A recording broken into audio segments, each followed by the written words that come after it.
S'il vous plaît.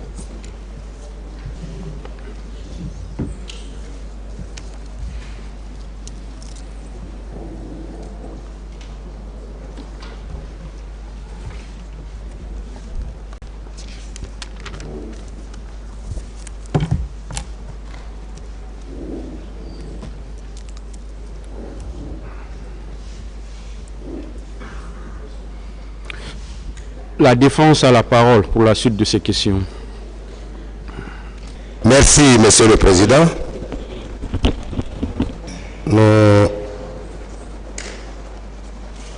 Hier, Monsieur le Président, Moussa Dadis Camara, quand je continuais à vous poser mes questions, nous avions parlé des 22 millions de dollars.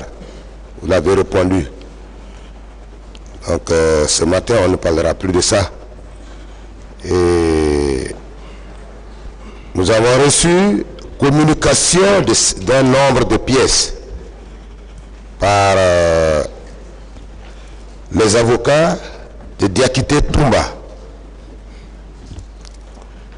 Dans ce lot, ils ont produit les explications de l'aide de camp de M. Toumba Diakité.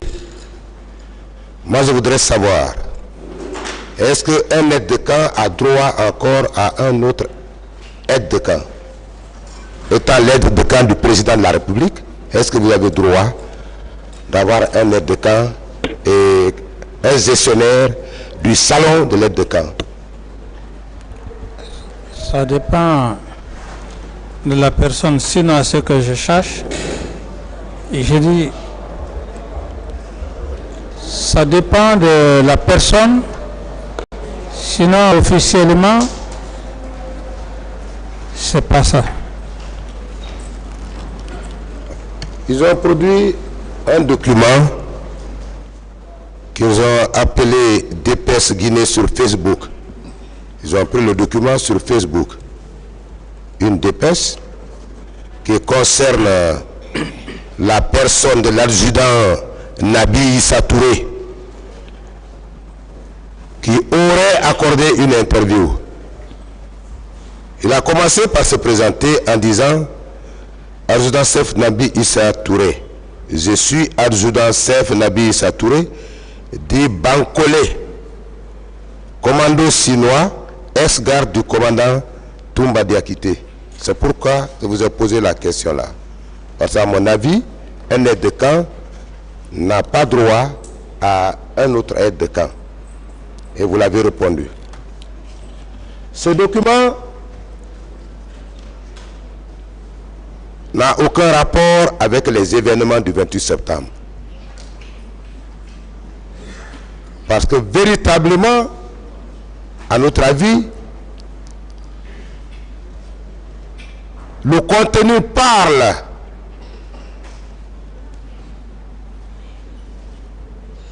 de l'après-fusillade qui s'est produit au camp Makambo. Est-ce que selon vous, puisque vous n'étiez plus sur le territoire guinéen, quand vous avez été blessé, vous n'étiez plus sur le territoire guinéen, est-ce que selon vous, tout ce qui s'est passé en Guinée à partir du 3 décembre, est-ce que ça vous intéresse? Ça ne m'intéresse pas, mais pour la simple raison que lorsqu'un document est tiré de Facebook,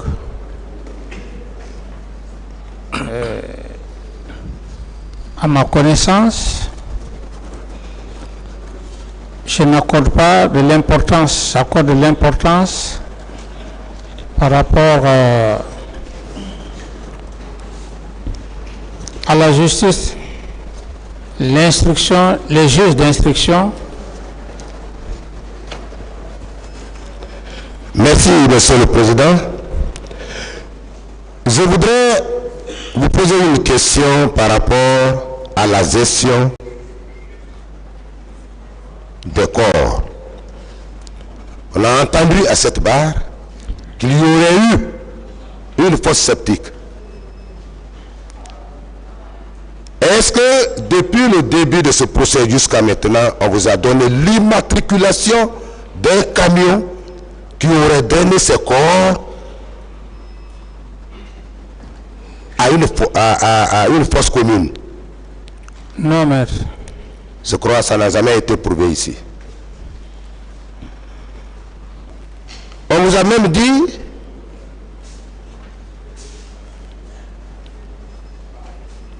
que ce sont des militaires qui auraient transporté ce corps à bord d'un camion de M.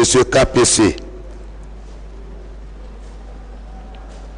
Et précisément, départ du camp Samori, destination imprécise.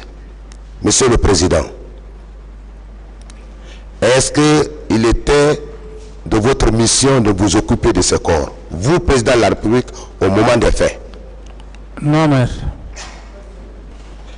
On vous a parlé du nombre de corps. Je voudrais vous informer que le chiffre des 157 corps dont un des avocats de la partie civile a fait état hier a été créé par M. Madi Ousso, président de l'OGDH. Et à ce titre, a fait voyager plusieurs des siens, ces 10 ans victimes à l'étranger. La question qui se pose, on se tient à quoi? Ce qui vous a été officiellement déclaré ou ce qui a été dit à la presse par M. Madi Ousso, qui était à son père, à son âme, qui était à ce moment président de l'OGDH. Les 57 corps, c'est ce qui a été officiellement connu, même dans les rapports des deux commissions. Monsieur le Président, Oui, maître. il ne s'agit pas de donner un nombre de corps pour ainsi gonfler le chiffre, alors que le ministre, votre ministre de la Défense de la Santé, qui s'est certainement rendu sur les lieux, vous a livré un nombre précis de corps, oui ou non? Oui, maître. Et c'est ce nombre qui se chiffre, à mon avis, à 57. Oui ou non? Oui, maître. Monsieur le Président, Oui, maître. je voudrais que nous parlions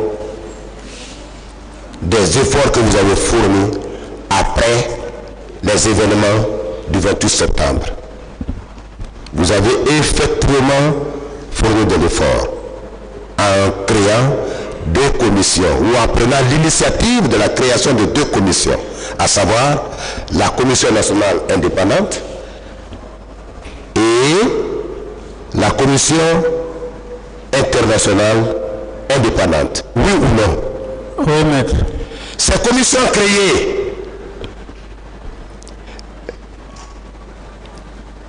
étaient en vue de mener des enquêtes, oui ou non? Oui, maître. Est-ce que vous savez que l'eût été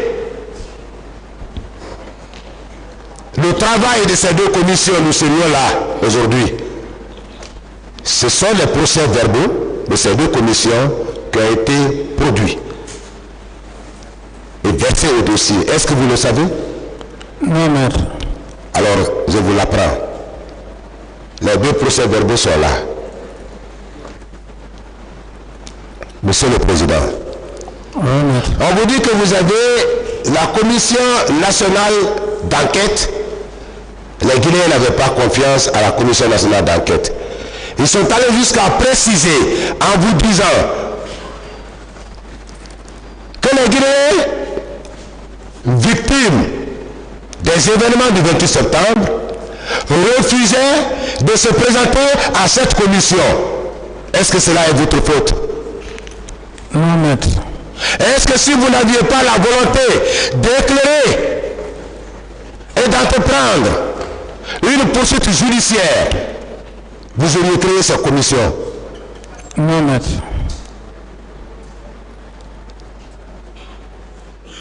Je voudrais vous dire que cette commission était présidée par un magistrat du nom de Sylvain Kouyaté. Hier, on vous a dit que les professionnels ont refusé. Je vous dis, les professionnels n'ont pas refusé. Ils ont effectivement participé aux œuvres de cette commission. La composition de la commission, il y avait des avocats là-dedans, dont Maître Mohamed Lamine Souma, Maître Suri Kondé, Maître Serif. Ils ont tous participé aux travaux de cette commission, ayant abouti à l'ouverture de ce procès.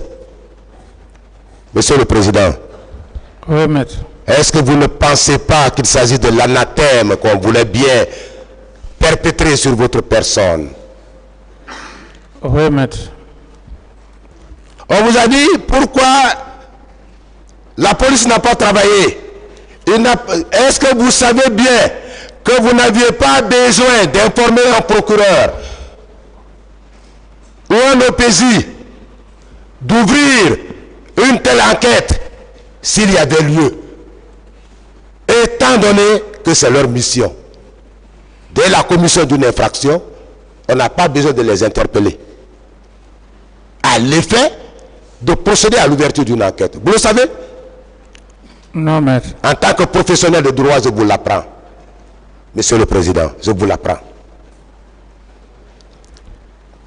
Dès lors que monsieur le procureur a connaissance de la commission d'une infraction, ou les officiers de police judiciaire des lieux de la commission d'une infraction, si vous ne le savez pas, une ouverture, une enquête est ouverte aussitôt. Si ces autorités n'accomplissent pas leur mission, on peut vous reprocher de n'avoir pas mis en mouvement l'action publique, alors que cela ne doit pas être de votre initiative, Monsieur le Président. Tout à fait, maître. On vous a dit également que pourquoi vous n'avez pas été auditionné par la commission. C'est vous qui allez, est-ce que c'est vous, selon vous, c'est vous qui devez appeler la commission à l'effet de venir vous auditionner? Selon vous? Non, maître. Je dis non. Non, maître. Pourquoi? Oui ou non, c'est parce que cette commission est indépendante, elle est souveraine. Oui ou non? Oui. Oui ou non, les missions de ces deux commissions étaient définies préalablement? Oui, maître. En ce cas, est-ce que vous aviez le pouvoir, sinon le droit,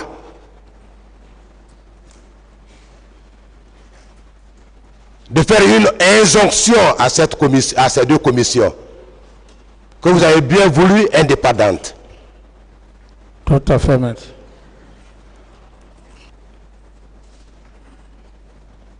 Monsieur le Président, on nous a fait voyager dans cette salle à cause des déclarations faites en dehors de cette salle préalablement. Mais avant, mon distingué confrère avait sollicité du tribunal de lui accorder la possibilité de renvoi à l'effet d'entrer en contact avec son client qui est un stratège et que une nouvelle ligne de stratégie devrait être définie. N'ayant pas obtenu ce renvoi, le confrère s'est tout de même battu à livrer des points de presse en dehors de cette salle bien entendu.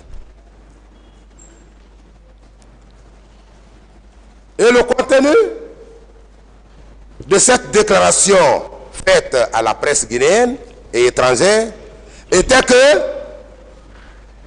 le président Moussa Dadis Camara était arrivé au restaurant Marokana. Est-ce que vous confirmez à cette barre que vous n'avez jamais été à Marokana? Est-ce que vous pouvez préciser ça au président? Oui, je précise devant le président et assesseur que ce sont des montages purs et simples, comme vous venez de le dire. La nouvelle stratégie, donc, je m'oppose catégoriquement à ce montage devant le vice-tribunal du président et assesseur. Merci, Monsieur le Président. À propos, parlant toujours de Marokana, est-ce que vous savez qu'un certain Sarlé Loumou, se disant angolais,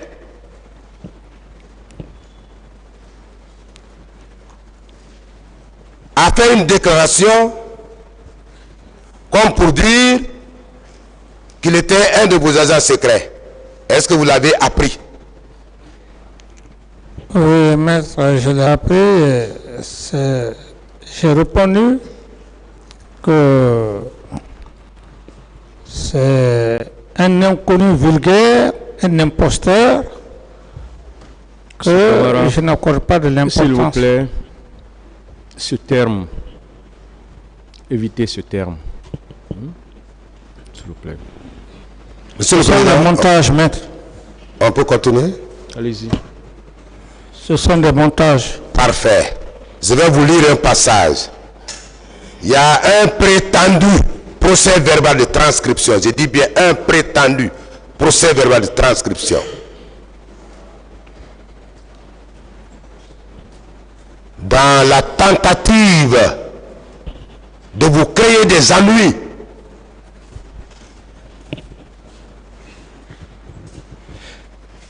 vous n'estimez pas que ces messieurs, ces 10 ans Starley, ces 10 ans Angolais, a été fabriqué pour vous nuire? Tout à fait, maître. Je vous apprends qu'il n'est même pas angolais, il est plutôt congolais. Mais dans cette communication, il s'est fait passer pour angolais. Nous avons fait des recherches par la même voie de presse que le monsieur n'est pas un angolais, mais plutôt un congolais. Vous savez que ce monsieur a dit ceci: j'ai été au service de renseignement angolais depuis 2002 jusqu'en 2007. C'est-à-dire, quand Dadis est arrivé au pouvoir, vous êtes arrivé au pouvoir en 2007? Non, maître. On va défaire ce document. Nous allons le détailler pour permettre au tribunal d'avoir une conviction, d'être davantage éclairé. Monsieur le Président. Il continue, il dit, c'est-à-dire, quand Dadis est arrivé au pouvoir, il y a eu, virgule, comment on dit, c'est lui qui parle, il y a eu, il s'arrête, il dit comment PLA, par rapport à la formation liée au service de renseignement militaire. Monsieur le Président, il s'est pris. Mais pour davantage éclairer la religion du tribunal, je voudrais une précision. Est-ce que lorsque vous étiez aux affaires, est-ce que lorsque vous étiez président de la République, le gouvernement guinéen est en République de Guinée?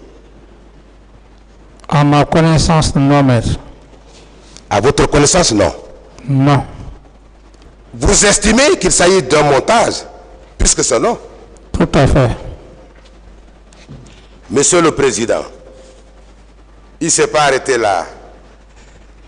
Ma question par rapport au sujet que nous traitons maintenant.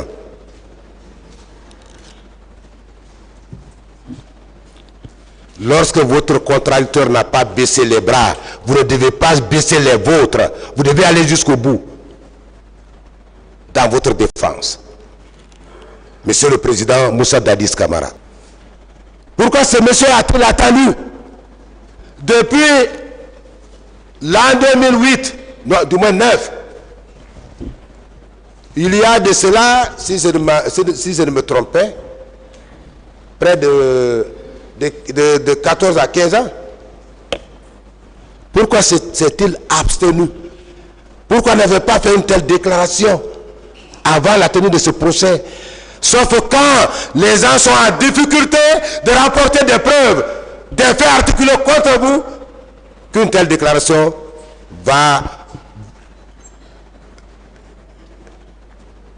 être produite à cette barre. Monsieur le Président, ça ne vous dit rien? Oui, mais c'est ce que je viens de dire, que c'est un montage. Est-ce que vous savez que la défense de Toumba va continuer à créer, même recréer des éléments en vue de tenter d'induire le tribunal en erreur? Vous le savez?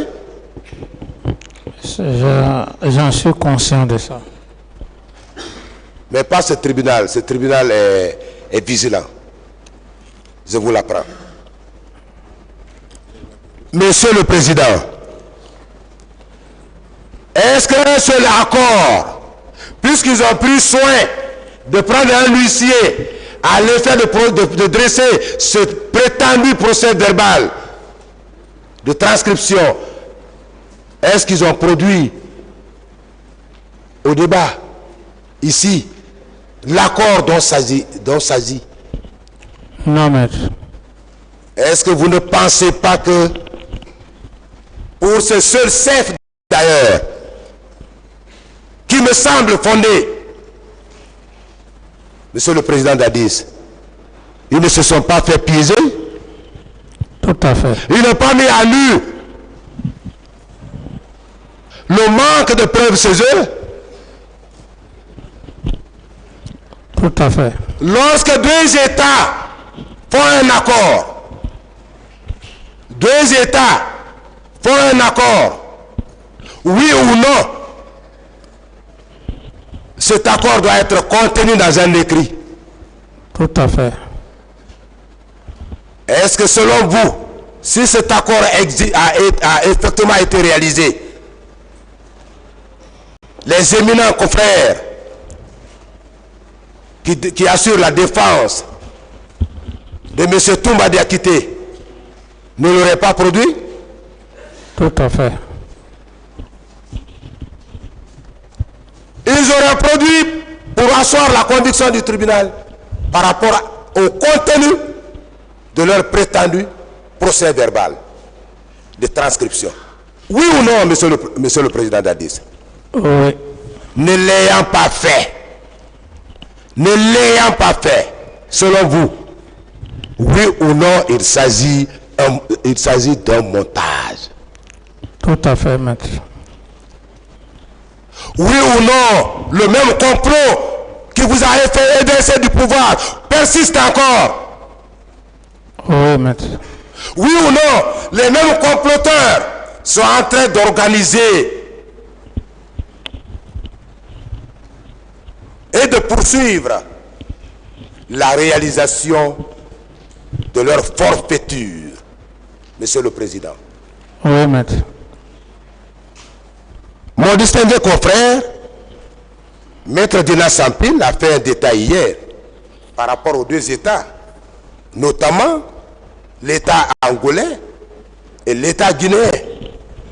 Comment l'État guinéen, à travers le premier président de la République de Guinée, paix à son âme, feu Ahmed Sékou Touré, le peuple de Guinée a participé à la décolonisation, à la lutte de l'indépendance de l'État angolais. Il l'a dit hier.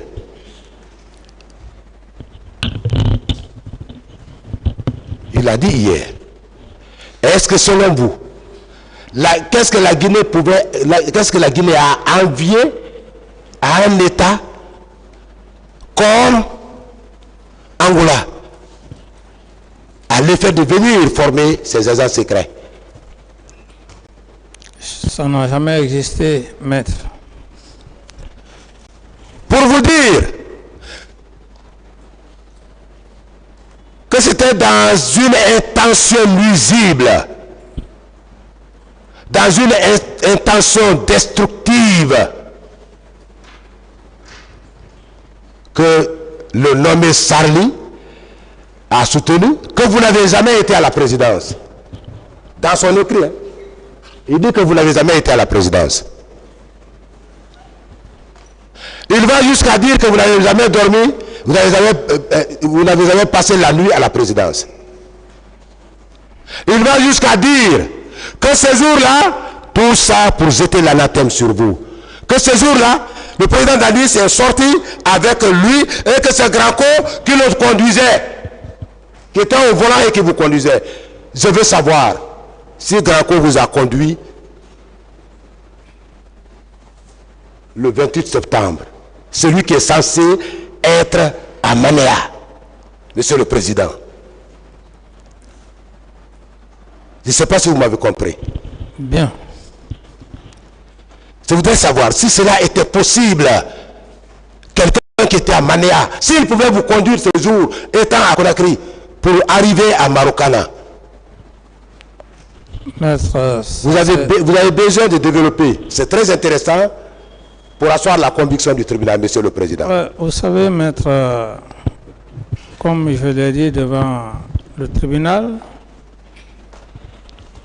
que ce sont des montages.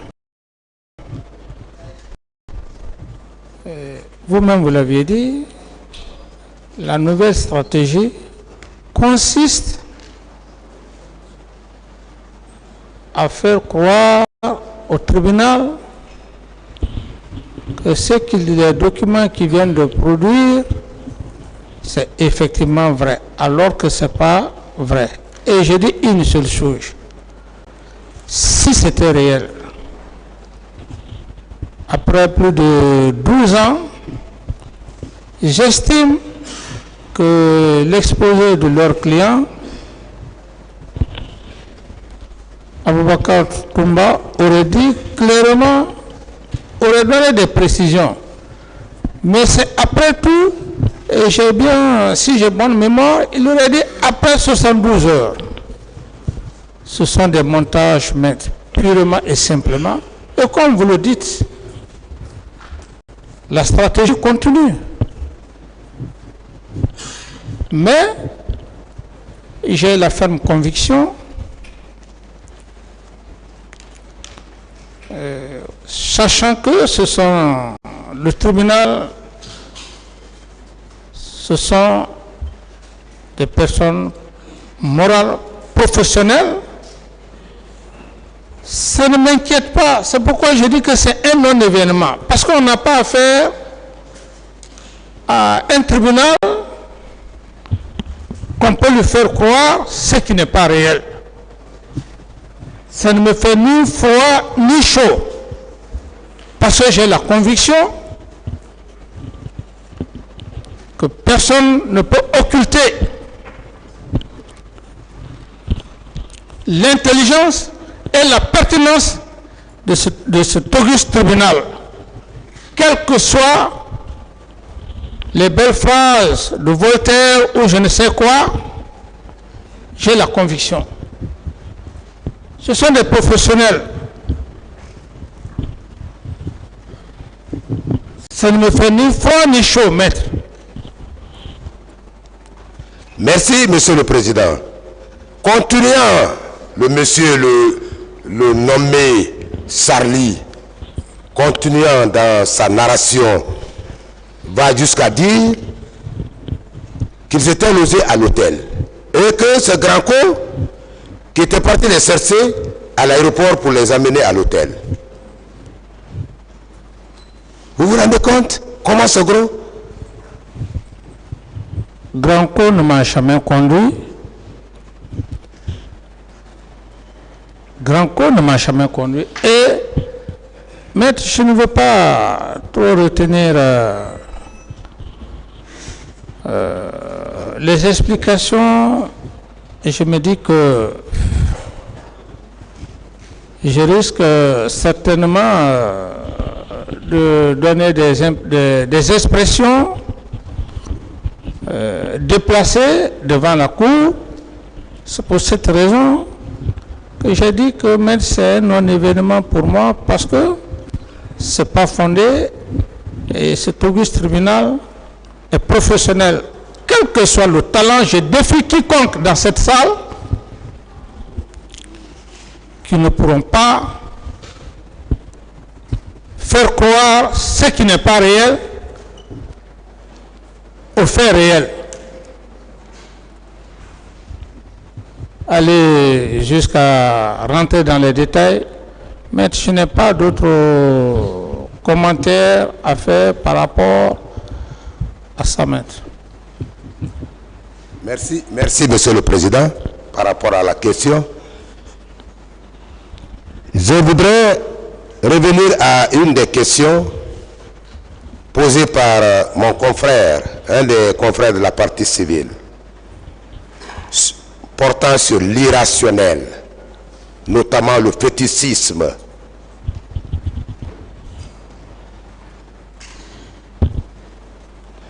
Je voudrais juste vous demander, est-ce qu'en vous demandant sur le fétichisme,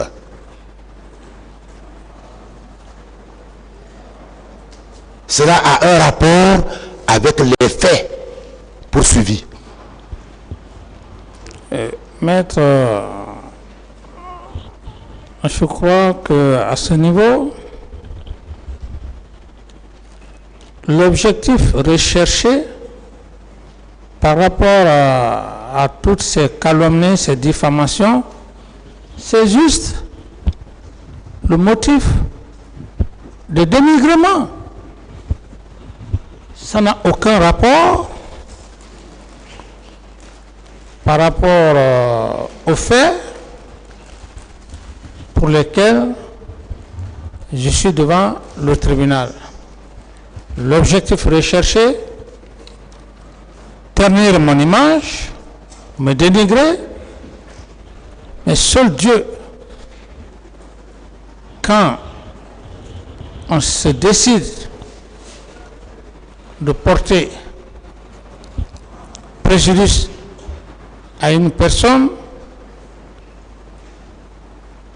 et que Dieu ne le veut pas, Dieu aussi passe par l'entremise des hommes sincères aguerris pour rétablir la vérité, maître. Merci, Monsieur le Président. Par rapport à la réponse que vous venez de nous donner, on vous a également amené sur les accords de Ouaga, accords entre guillemets de Ouaga. Selon vous, ce qu'ils ont appelé accord de Ouaga, que vous avez appelé faux accord, oui ou non, était une des phases décisives de l'accomplissement et sinon de la réalisation du complot qui vous a évincé du pouvoir. Oui, maître. Parlant des victimes de viol, selon vous, lorsque une personne est victime d'un quelconque fait pénal et que une commission, comme ce fut le cas des événements du 28 septembre, une commission a été installée à a l'effet d'auditionner, de recevoir chaque victime. Selon vous, parlant des cas de vol, ces victimes-là devraient être les premières dans la précipitation totale de se rendre devant la commission d'enquête nationale ou internationale, oui ou non? Oui, maître. Vous êtes victime d'une infraction. On crée une institution à l'effet d'enquêter. Oui, maître. S'ils ne le font pas, on peut vous reprocher ça? Aucunement pas. De là, on est arrivé à la situation des issues. Une issue serait située derrière votre appartement. Vous avez été très content par rapport à la réponse que vous avez donnée hier. Vous avez dit, même au village, les cases des parents ont toujours une issue arrière. Oui ou non, vous maintenez cette déclaration? Oui, je maintiens, maître. Dans d'autres États d'ailleurs,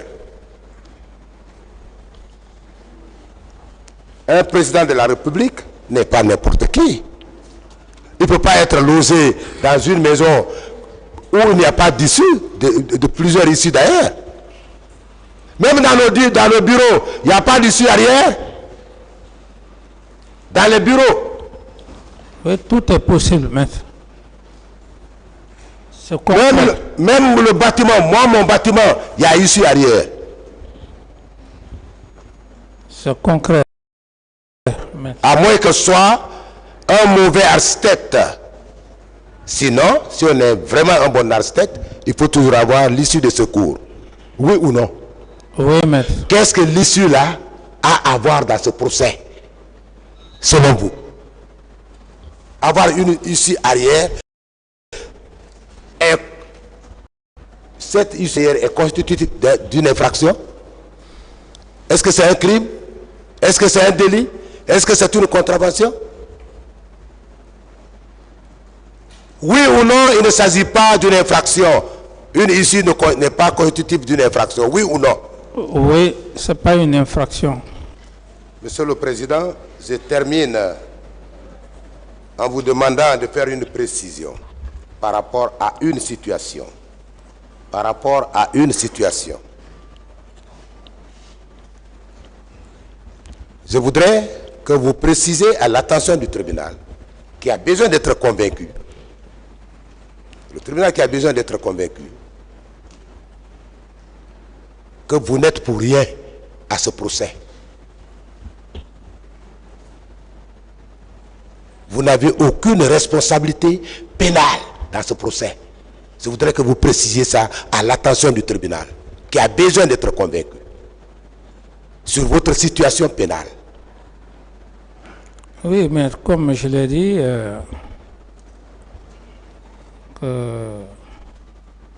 à date d'aujourd'hui, j'ai la ferme conviction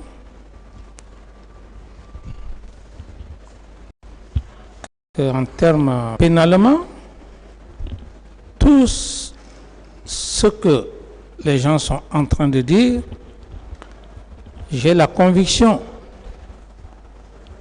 juste de la patience afin que le président du tribunal et assesseur fasse la lumière. C'est comme tout examen. Il y a des moments quand vous faites un examen, vous vous rendez compte si vous devrez réussir ou pas. Vous faites cette petite analyse. Ici, c'est un examen. C'est un examen. Depuis le début du procès, je suis en train d'apprendre. C'est un examen pour moi. Donc, j'ai la ferme conviction que ce tribunal personne ne va l'occulter de sa ferme conviction. J'ai juste besoin de me calmer, de rester serein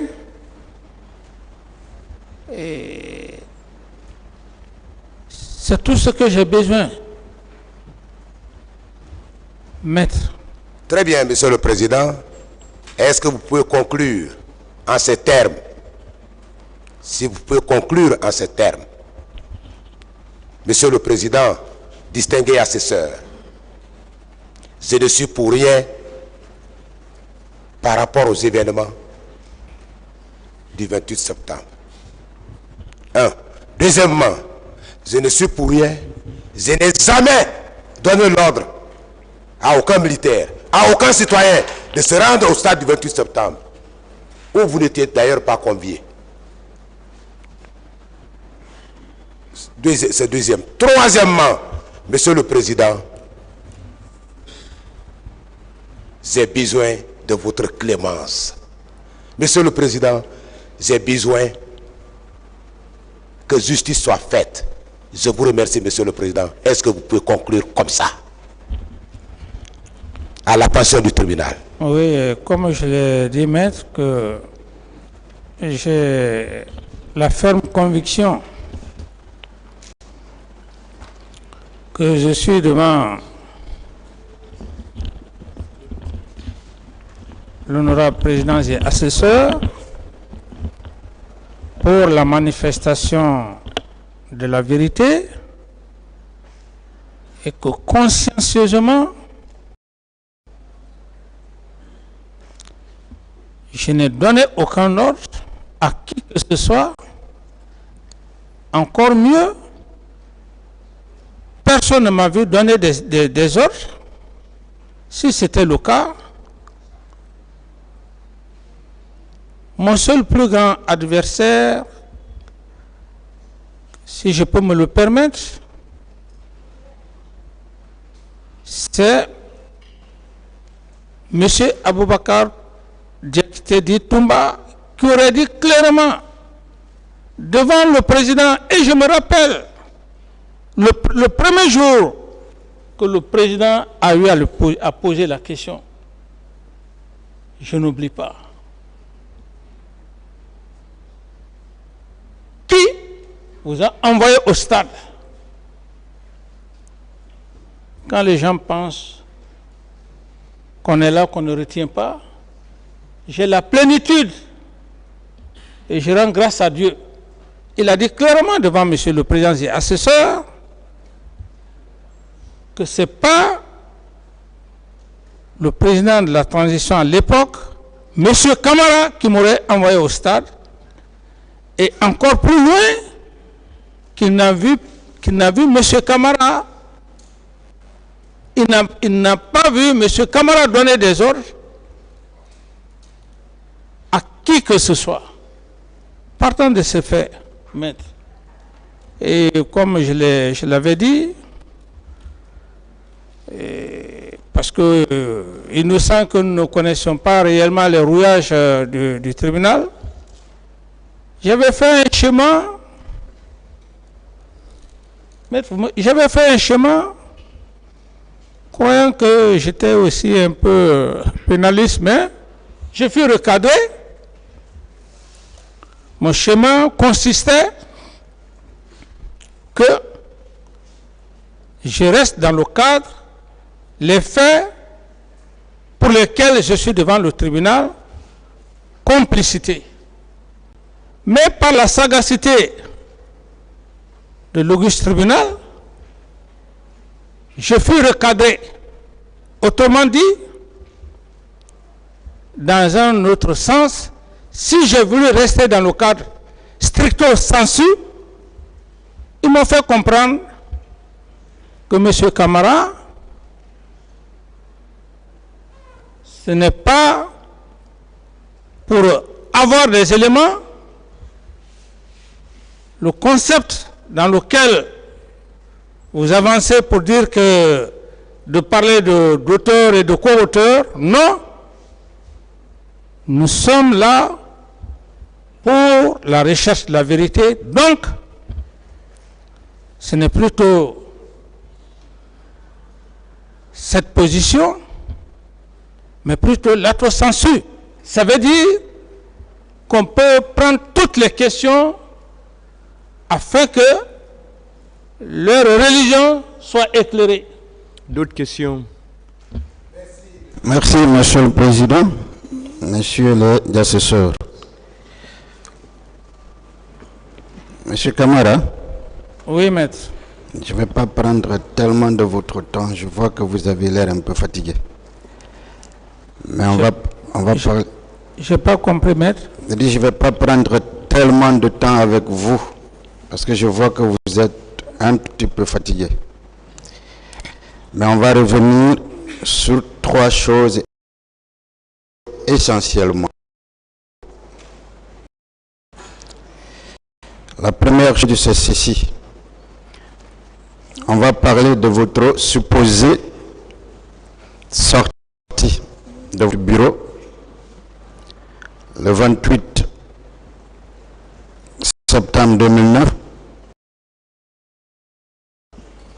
par ce qu'on a qualifié d'issue, de porte de secours et même de cachette pour vous rendre, pour être à Marokana, mais dans un tout autre registre, pour montrer l'impossibilité pour vous ce jour-là de sortir sans être vu. On va aller. Est-ce que l'issue dont on parle, qui est au niveau de votre bureau ou de votre chambre, est-ce que cette issue donne une ouverture hors du camp de Alpha Yaya? Je parle de la grande clôture d'Alpha Yaya.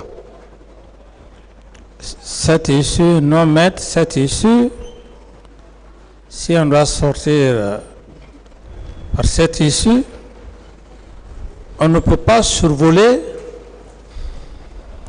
le camp Alpha Yaya. Il faut devoir traverser les 7 barrages pour la sortie. Monsieur le Président, on va aller pas à pas. Je suis d'accord, on ne peut pas sortir sans les barrages. Mais est-ce que l'issue déjà sort dans une cour liée directement à la présidence? Parce que la présidence était logée dans le camp Alpha Yaya, puisque depuis le début, on parle uniquement du camp Alpha Yaya. Est-ce que cette issue sort d'abord dans une cour liée directement à la présidence, une cour qui est entourée par la clôture du camp Alpha Yaya? Ce sont des bâtiments construits, maître. Oui. Lesquels bâtiments, et l'issue dont on parle, il y a même une route qu'il faut emprunter pour joindre l'autre côté des barrages. Donc l'autre côté encore de la présidence, n'est-ce pas? Toujours. Oui, là, bon, c'est pas officiellement la présidence, c'était des logements. Des logements. Mais dans le camp Alpha Yaya. Oui. D'accord. Est-ce que dans ces conditions-là, vous, président, pouviez sortir justement sans traverser ces barrages de sécurité et sans traverser le camp? C'est ce que je vous dis, maître. À l'intérieur où j'ai habité à l'époque, il faut obligatoirement passer par les barrières. Ça veut dire qu'on ne peut ni se cacher, ni se camoufler, passer sans être vu par qui que ce soit. C'est bien cela? C'est bien cela, maître. Parfait. Dites-nous, votre résidence, vous, chef d'État, à l'époque, et la résidence de votre aide de camp à l'époque, les deux résidences étaient-elles proches? Oui, mais pas plus de 50 mètres. Parfait, pas plus de 50 mètres, n'est-ce pas? Oui, maître. Et dites-moi, pourquoi, si c'était juste à 50 mètres, pourquoi votre ex-aide de camp n'est pas venu là, vérifier juste à côté, Maître, avant de sortir, puisque c'est juste à 50 mètres? Oui, j'avais suffisamment parlé. Je sais. J'ai dit que si mon aide de camp à l'époque n'est pas venu me voir, ou même la personne, d'après ses déclarations qu'il aurait mis là pour dire le président ne doit pas sortir, il ne serait-ce que ce petit temps, venir voir, est-ce je suis là? S'il ne l'a pas fait, maître. Justement, à propos de ces personnes-là, qui les nomme? Je veux dire, qui met, par exemple, le responsable, le commandant de salon de la protection du président ou les chefs de groupe, qui les met à côté de vous? Est-ce que c'est votre aide de camp? Oui, c'est... Maître, il a été clair ici. J'estime qu'il a été clair devant le tribunal. Il dit qu'il a laissé quelqu'un pour dire que le président ne doit pas sortir. Si cette même personne qu'il a laissé, il n'est pas venu constater, ce prétexte qui serait parti à ma recherche, c'est à la cour d'apprécier, maître. Parfait. Ce que je veux faire ressortir, ça veut dire en clair, ce sont ces hommes de confiance. Comme il le dit, lorsque lui-même il dit qu'il a dit à quelqu'un de s'asseoir, de ne pas me laisser sortir. Et que cette personne, ce sentinelle qui est là, il n'est pas venu voir, est-ce que le président est sorti? Il a directement continué. Je ne saurais expliquer ça, maître. C'est pourquoi je suis en train de vous dire, maître, que nous ne sommes pas... Le but, monsieur le Président, le but c'est de démontrer qu'il existait une impossibilité absolue pour vous de sortir sans être vu. C'est le seul but. C'est ce que je dis, maître. Et nous devons le dire. Merci, monsieur le Président. Autre question, juste par rapport à ça. Est-ce que votre aide de camp et ces hommes utilisaient les talkie-walkies, ces appareils qui facilitent la communication? Tout à fait, tout à fait. Mais, monsieur le Président, vous ne pensez pas qu'ils pouvaient même utiliser ces talkie-walkies avec ces hommes pour connaître vous, votre position, si vous étiez là ou si vous étiez vraiment sorti? J'estime que il n'y a pas trop de démonstration dans ça. Si mon aide de camp est sorti, c'est lui seul qui sait l'objectif pour lequel il est parti, sans venir constater ou sans venir même demander celui qu'il a supposé lui dire de ne pas laisser le président sortir. Merci, monsieur le Président. Vous savez, pour prouver que vous êtes sorti, nous parlions déjà de l'impossibilité pour vous de sortir. On a produit certains documents. Moi, je vais juste prendre un et vous poser deux questions là-dessus. La transcription, l'audio. Monsieur le Président, est-ce que vous connaissez un certain Charlie Loumou? Non, maître. Parfait. Est-ce que vous saviez que même ce tribunal où tous les acteurs ici ne connaissent pas Charlie Loumou? Vous dites? Est-ce que vous saviez que personne ici ne connaît Charlie Limou parce qu'on ne l'a pas présenté ici? À date? Oui. Merci. Est-ce que vous saviez que ce document a été produit comme témoignage? Oui, mais c'est ça que j'ai dit que... C'est parfait.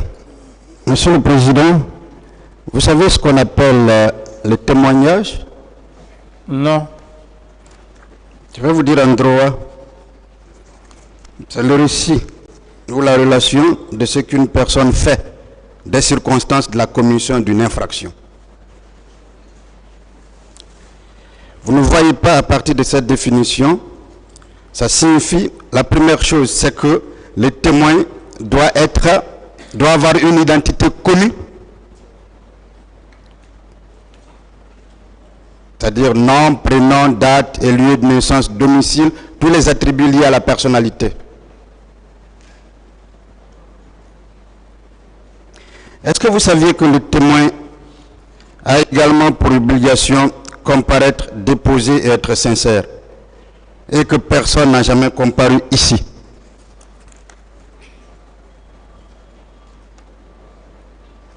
Oui, ça c'est le droit profond, maître. C'est le droit profond, je vous comprends. Mais, Monsieur le Président, alors, puisque Charlie n'est pas connu ici, puisque son identité n'est pas connue, puisqu'il n'a pas comparu, est-ce que ce qu'il dit devrait être considéré par ce tribunal? À mon avis, maître, comme je l'ai dit, je suis devant un tribunal criminel, des pénalistes. C'est votre avis que je cherche justement. Oui, c'est pourquoi je dis que qu'on ne peut pas faire croire à un tel tribunal des affirmations qui ne sont pas fondées, comme vous venez de détailler. C'est un peu gênant. C'est un peu gênant. C'est gênant, n'est-ce pas?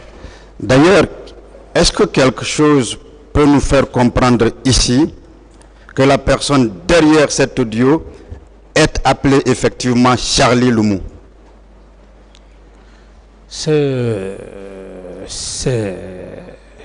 Je ne sais pas, maître, vraiment c'est surprenant. Si vous avez suivi l'accent, on parle d'angolais, c'est un pays lusophone. Est-ce qu'un Angolais peut bien avoir nettement, clairement, un tel accent francophone, je vais même dire français? Est-ce que c'est possible?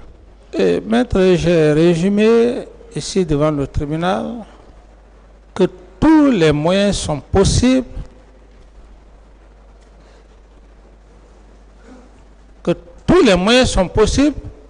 par l'adversaire. Et j'ai résumé que c'est un montage. Un montage. Donc, de toutes pièces. Deux questions simples sur justement ça. Est-ce que, Monsieur le Président, en parlant d'agents secrets angolais, est-ce qu'on a versé ici, en cette procédure, la preuve, un acte qui indique que cette supposée personne est un agent secret angolais? C'est pourquoi, maître, je dis que, en toute sincérité, c'est de l'imagination, parce qu'un document entre État et État, mais le ministre des Affaires étrangères, vous ne pouvez pas faire un acte comme ça sans que le ministre des Affaires étrangères ne participe. Si c'était le cas, et même aujourd'hui, à date, pendant mon avènement aux affaires à la tête de cette nation, je n'ai jamais conclu ou fait un accord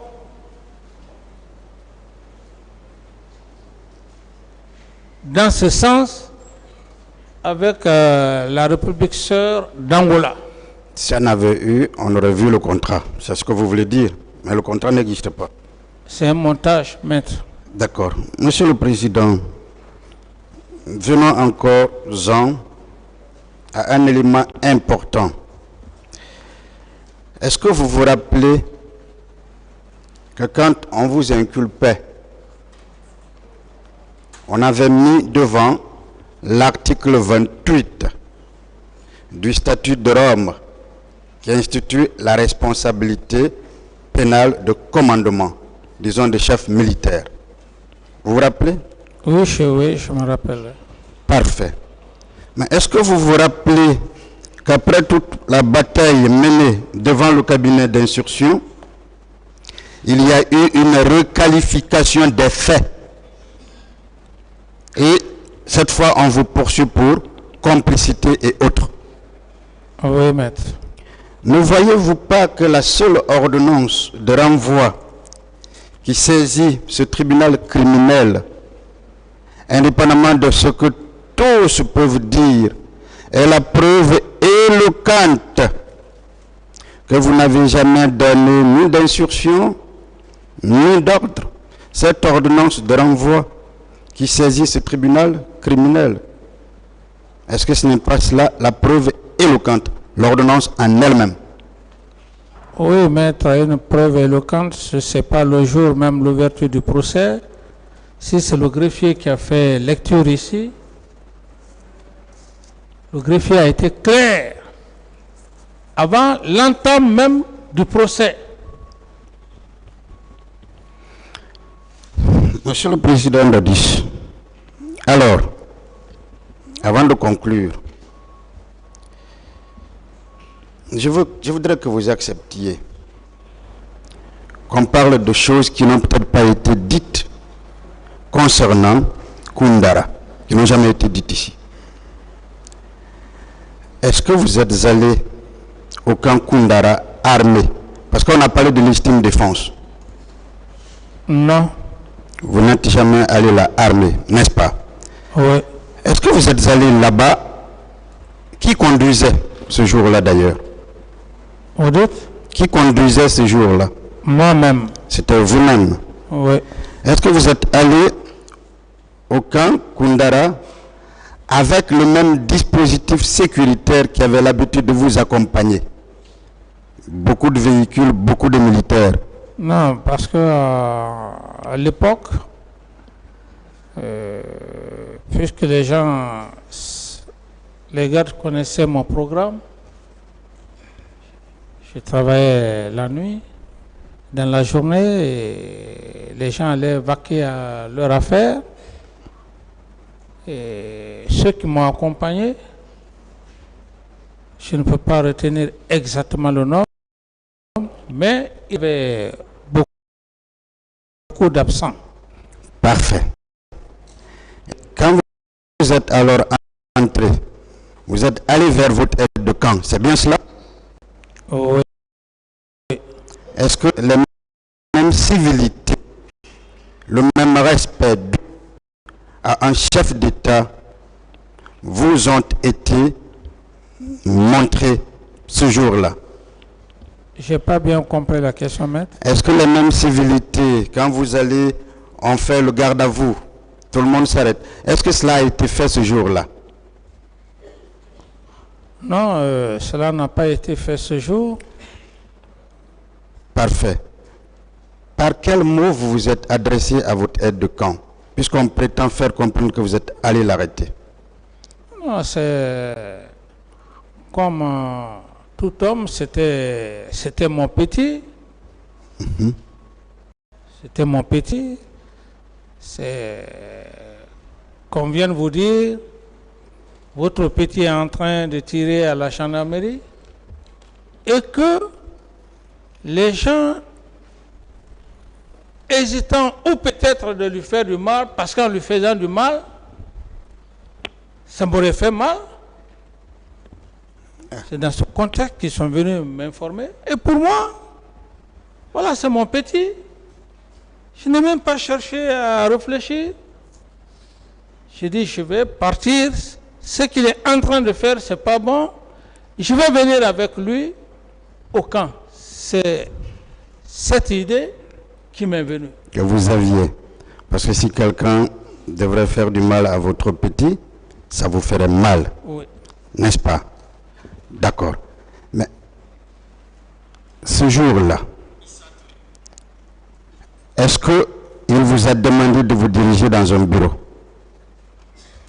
Oui, maître. Vous savez, comme le président a dit, et aussi je l'accepte, j'estime que ça va être l'objet d'un autre procès, parce que déjà, vous le saviez vous-même. Monsieur le Président, ce procès, c'est moi qui l'ai suivi. Mais je sais parce qu'on en a parlé ici. Oui. Et nous en avons discuté. Ce procès, c'est moi qui l'ai suivi et j'ai obtenu un arrêt de renvoi. Si, mais on en a parlé ici, je veux que nous en parlions. Parler, s'il vous plaît. Si monsieur le Président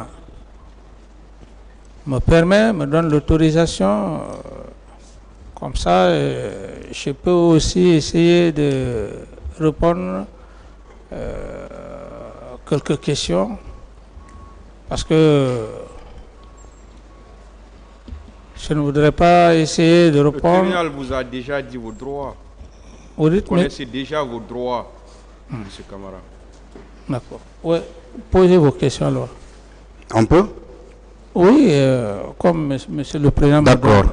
Est-ce qu'il vous a demandé d'aller vers un bureau? Quelle heure?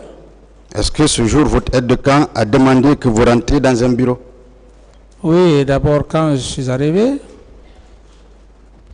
il n'y a pas eu d'honneur. Moi-même, je l'ai dit. J'ai dit, je peux rentrer ici sans les honneurs. J'ai garé mon véhicule. Et comme il était assis de l'autre côté, je suis allé vers lui. J'ai dit, mais qu'est-ce que vous êtes en train de faire? Ce que vous faites, c'est pas bon.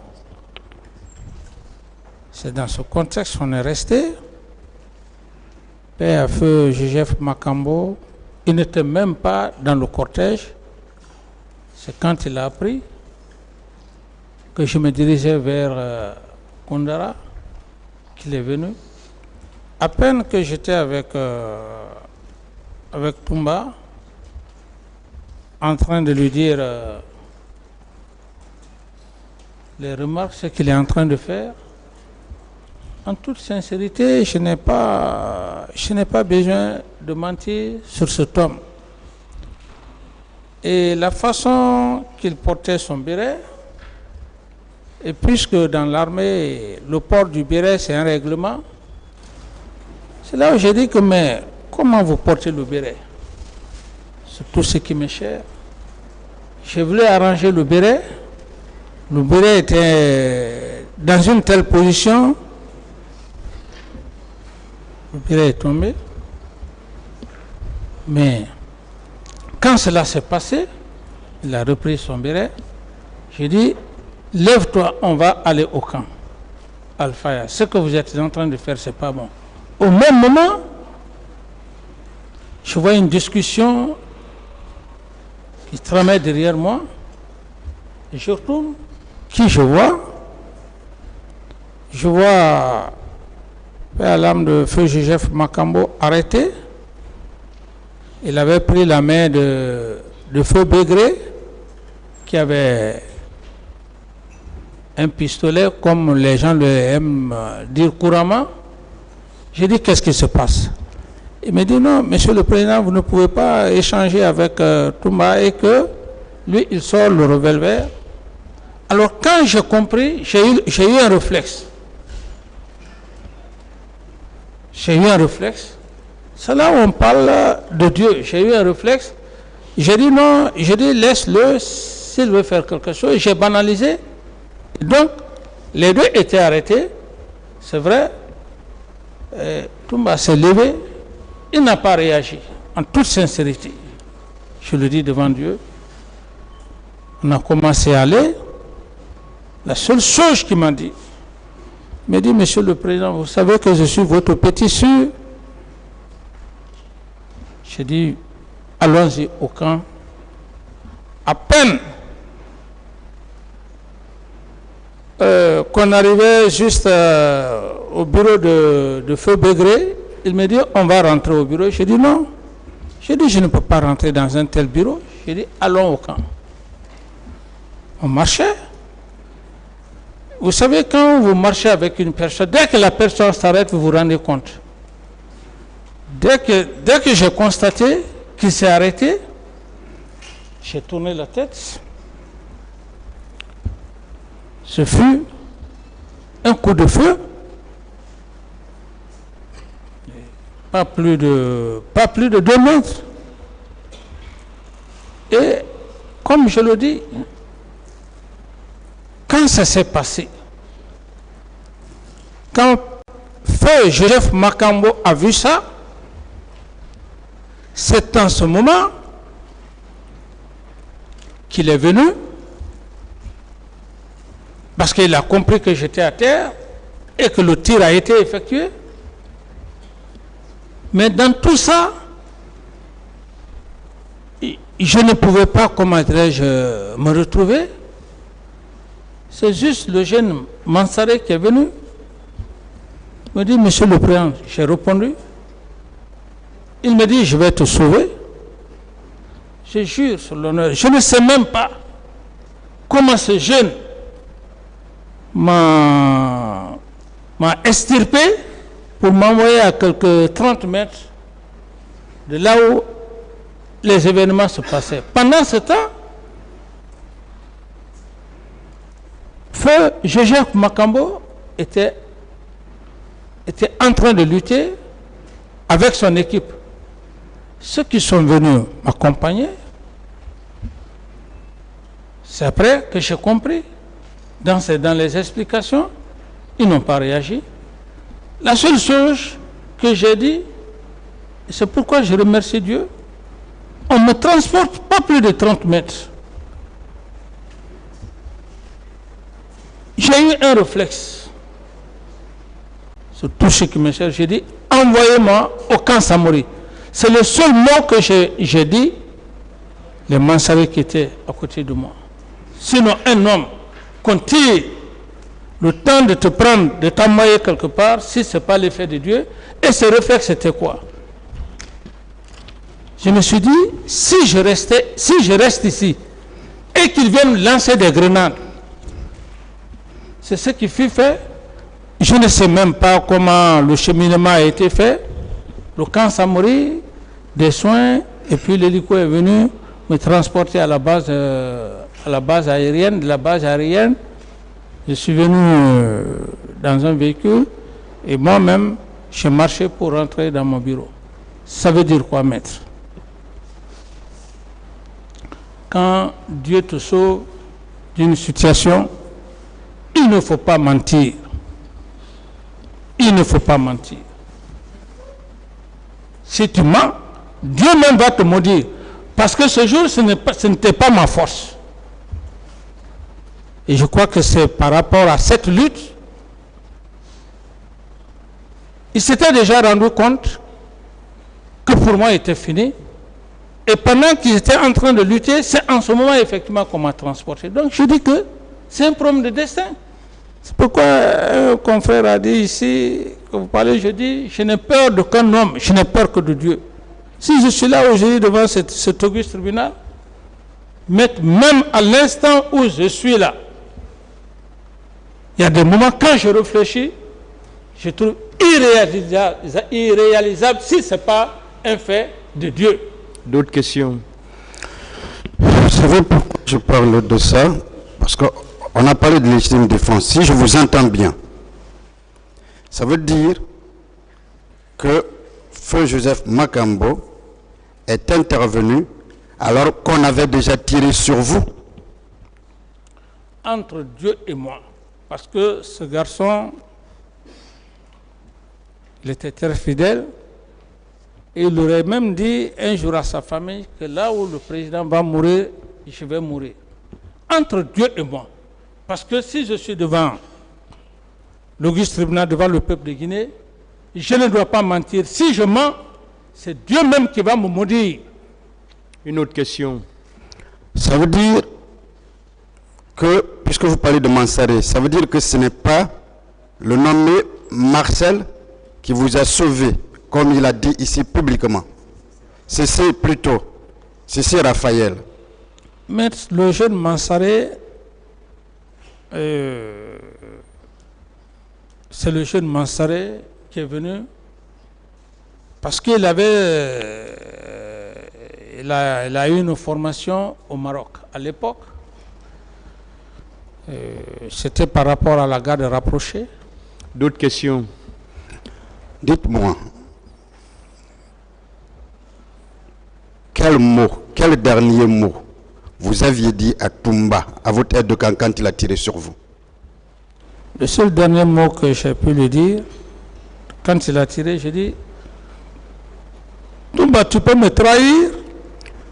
Dans ces conditions, Monsieur le Président, entre vous et votre ex-aide de camp, qui a trahi l'autre? Je n'ai pas bien compris. Entre vous et votre ex-aide de camp. Oui. Puisque jusqu'au 3, vous aviez dit que vous l'appeliez mon petit sûr. Et que si quelqu'un lui faisait de mal, ça vous ferait mal. Entre vous et lui, qui a trahi l'autre? Mais, maître, par rapport à la scène que je vous explique, en toute sincérité, c'est Toumba qui m'a trahi. Ça, toute l'armée guinéenne, tout le monde, personne n'osait. D'autres questions? Toumba.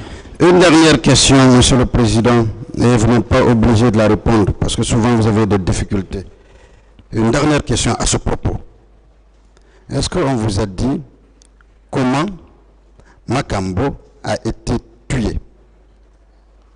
Maître, pour vraiment le respect aussi, pour ne pas terroriser ces enfants, j'ai la chair de poule. Faites un effort. Je ne peux pas l'expliquer parce que ce que cet homme a D'autres eu... questions? Voilà. Monsieur le Président, je vais conclure, disons, dans votre narration ici, le premier jour dans votre narration, vous avez parlé de Marie-Antoinette, cette veuve, femme de roi, qui a été jugée et condamnée parce que son mari roi était roi. Qu'est-ce que vous vouliez dire au tribunal? Monsieur le Président, je peux répondre succinctement à sa question. Allez-y, si vous voulez. C'est un documentaire que j'ai vu.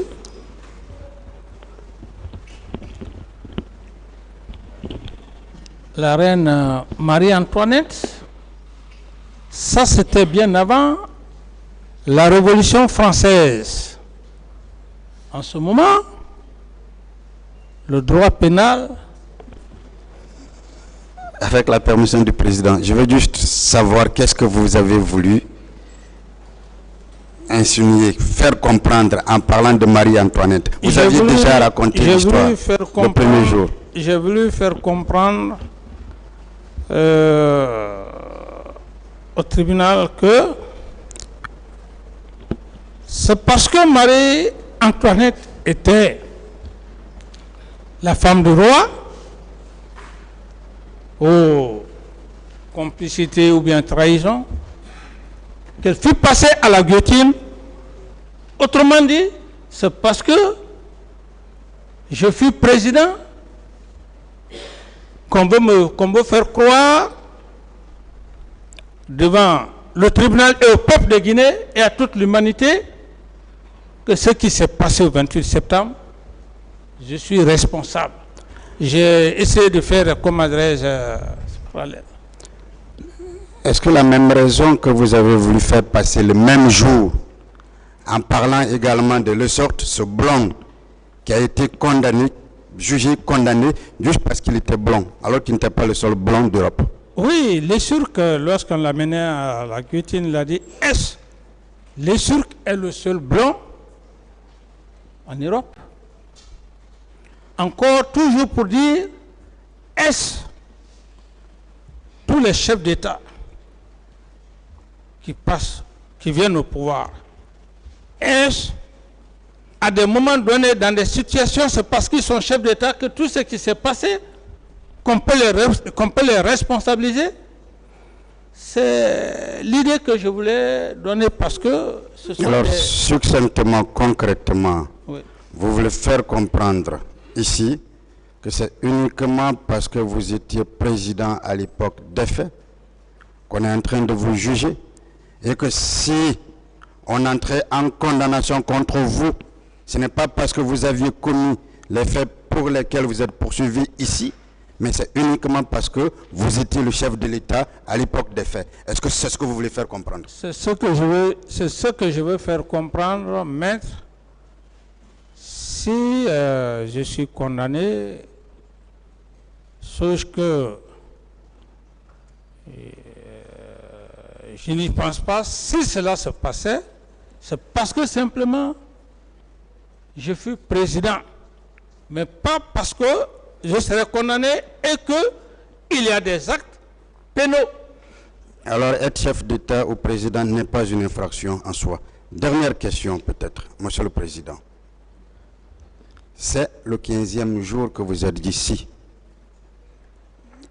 15 jours qu'on vous pose des questions.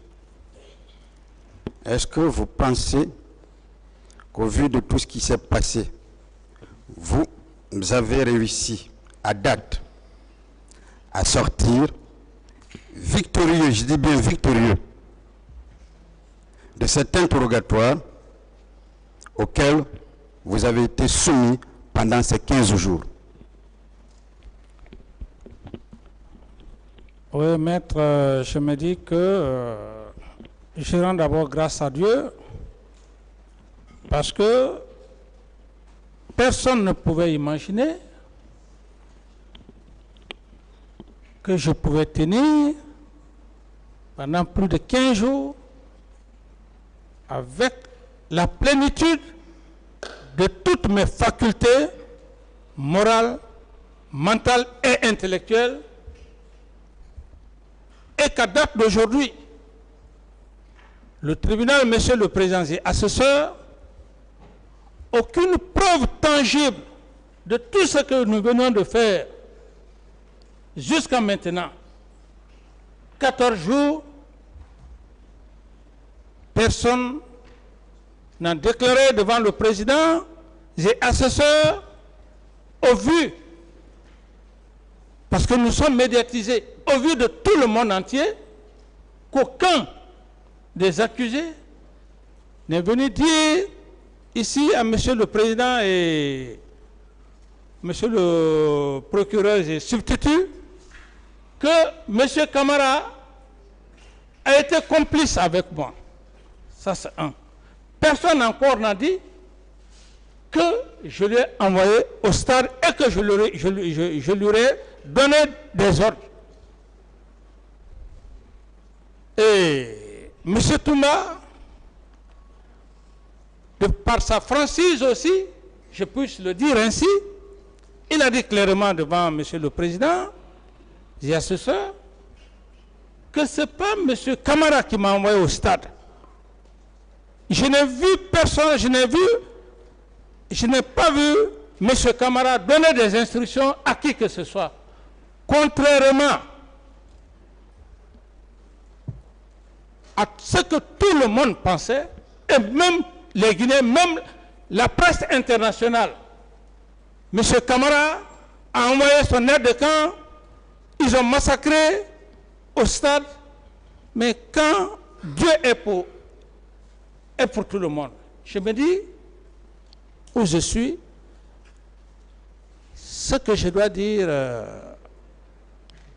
au président et assesseurs, pour ne pas en abuser, mais comme je l'ai dit, que je me dois, je m'impose et je m'inflige la sagesse, la patience. Parce que ce n'est pas moi qui décide. D'autres questions?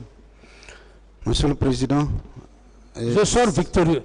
sauf erreur de ma part, je pense que les avocats du président Dadis, il serait rectifié tout de suite si c'est le cas, ont fini la question. Je vous remercie. Personne n'a de questions. Le ministère public n'a pas de questions. La partie civile. Là, carrément, une question qui a été posée et répondue, carrément, on ne va plus répondre. Voilà. Allez-y. Merci, Monsieur le Président, de m'avoir encore passé la parole. Monsieur Moussa Dadis Camara, vous aviez toujours clamé la thèse de complot pour vous défendre à cette barre, oui ou non? Une autre question. D'accord.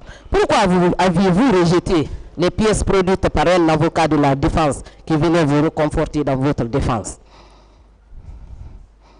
Je n'ai pas de réponse à cette question, maître.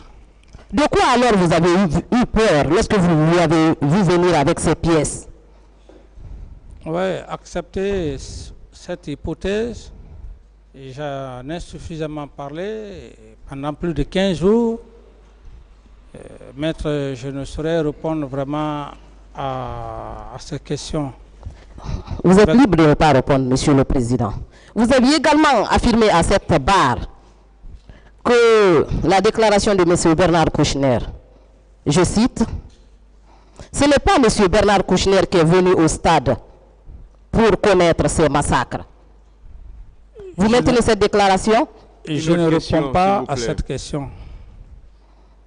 Je maintiens cette déclaration. Une autre question. Est-ce que les personnes auxquelles vous attribuez ces complots, le complot était au stade pour perpétrer ces massacres? Je ne saurais répondre à cette question, maître. Pour nous, Monsieur le Président, avocat de la partie civile, la production par vous de ces pièces ne constitue-t-elle pas un aveu de culpabilité de votre part? Maître, vous êtes libre, vous êtes avocat de la partie civile. Votre position reste votre position. Moi, j'ai fini de parler devant l'auguste tribunal. Je n'ai plus à me répéter, maître. D'accord. Vous aviez également produit au débat ici à la barre 2 pièces. La première pièce, il ressort clairement que Toumba a dit qu'il est allé au stade sur votre instruction. Et la deuxième est celle qui vient conforter votre thèse de complot. Qu'est-ce que vous pensiez de ces 2 pièces? Maître, je dis, encore je réitère, c'est durant tout le temps que j'ai eu à passer ici et la conclusion que je venais de donner, comme l'a dit mon avocat au tribunal, au président du tribunal, si vous n'êtes pas satisfaite, maître, je ne saurais répondre à cette question.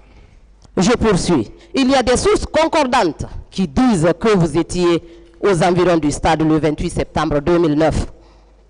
Je veux parler du procès verbal d'audition de partie civile de M. Ibrahima Camara et le procès verbal de transcription d'une vidéo produite par l'un des avocats de la défense. Qu'en dites-vous par rapport à ces 2 pièces? Une autre question. Est-ce que vous êtes prêt à une confrontation avec M. Ibrahima Bari? Et je n'ai plus de réponse à vous donner, maître. J'ai fini de parler. Je dis que je n'ai plus... Une autre question. Monsieur le Président, je me limite là. Je pense que dans la plaidoirie, nous allons exploiter ces pièces produites qui constituent pour nous un aveu de culpabilité. Je vous remercie. Je vous remercie, Monsieur le Président. Je remercie aussi messieurs les assesseurs. Je remercie les représentants du ministère public. Je remercie mes confrères de la défense. Je remercie aussi mes confrères de la partie civile. Je crois que nous avons tous compris ce que nous devons faire dans ce procès. Ce procès doit se faire dans le calme, dans le respect, dans la courtoisie et dans l'intérêt supérieur de la justice guinéenne et de la Guinée. Pour le collectif que je représente, nous avons été largement édifiés et on n'a plus de questions à poser à M. Camara et je vous remercie. Monsieur le Président. La défense. Je vous remercie, Monsieur le Président. Nous venons de recevoir de la base un commandement qui consiste à ne pas poser de questions en raison de 3 événements majeurs. Le premier, c'est que M. Dadis même dit que personne ne savait qu'il aurait pu tenir 14 jours. Ça veut dire qu'il y a un handicap à la base. Des questions, s'il vous plaît. Deuxièmement, je vous donne les raisons pour lesquelles, Monsieur le Président... S'il vous plaît. Si c'est pour dire que vous n'avez pas de questions, vous pouvez le dire simplement. Mais si c'est pour dire des propos à l'encontre de... S'il vous plaît, écoutez-moi, maître. Merci, Monsieur le Président. Écoutez-moi, s'il vous plaît. Si c'est pour des propos à l'encontre de l'accusé présent à la barre, on va vous retirer la parole. Sinon, vous pouvez dire simplement que vous n'avez pas de questions. Ou bien, si vous en avez, vous les posez. D'accord, nous en réservons pour la confrontation, pour ne pas gâter la théorie. Merci. Monsieur le Président. Oui. Nous, en fait, n'avons pas de questions. Nous voulons simplement faire observer que les pièces dont fait état notre conseil n'ont pas été produites par les avocats du capitaine Dadis. C'est cette précision que nous voulons simplement apporter. Je vous remercie. De toute façon, le tribunal va apprécier tout ça. Le tribunal appréciera tout ça parce que le tribunal a toutes les pièces.